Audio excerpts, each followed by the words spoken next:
Menurut sains, Iban merupakan antarabangsa pertama dan tertua di Borneo yang berhijrah dari Afrika sekitar 50,000 tahun dahulu.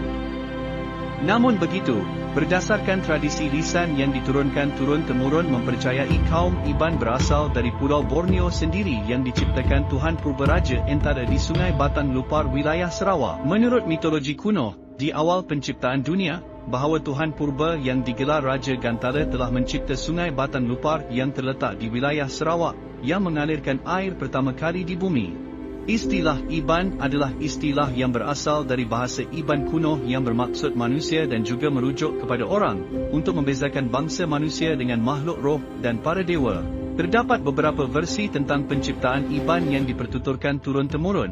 Antaranya adalah, menurut versi Iban suku Kanoid, penciptaan Iban adalah berasal dari tanah ladu atau tanah kempul. Versi ini mempunyai kemiripan dengan versi penciptaan manusia pertama di Alkitab.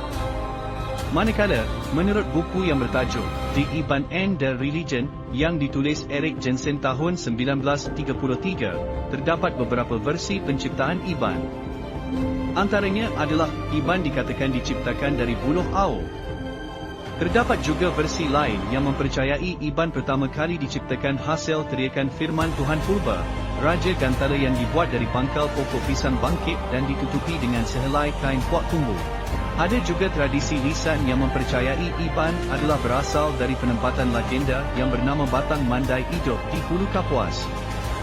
Menurut mitologi kuno, Batang Mandai adalah alam dua dimensi, iaitu Batang Mandai hidup, dunia manusia, dan Batang Mandai mati pula, adalah dunia roh atau sebayan yang dipisahkan setebal lapisan kulit buah terung. Menurut sebuah legenda, penempatan Iban pertama adalah di Sungai Batang Lupar itu sendiri, sungai pertama yang Tuhan ciptakan di bumi. Selama beberapa abad dan zaman, kaum Iban telah berkembang berubah menjadi peneroka dan pengembara dengan melakukan penghijrahan ke beberapa penempatan kuno, seperti di Gua Niah, Santubong, Semitau Tuai, Ketapang, Tampon Juah, Kapuas dan penghijrahan balik ke Batang Lupar melalui kadahan air hulu Sungai Batang Ai.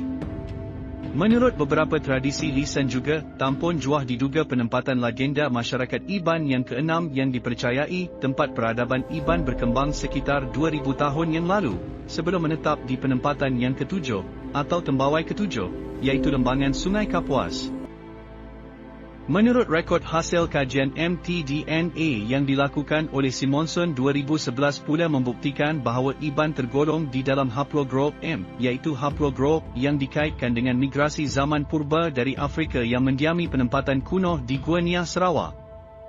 Menurut kajian Simonson juga, bahawa haplogroup Z yang biasa terdapat pada penduduk di dataran Asia, Sumatera dan Borneo terdapat 11% di Iban yang membuktikan bahawa antara migrasi bangsa terawal dan tertua di Borneo adalah terdapat pada orang Iban hari ini yang menurunkan banyak suku dan bangsa yang berasal dari Iban.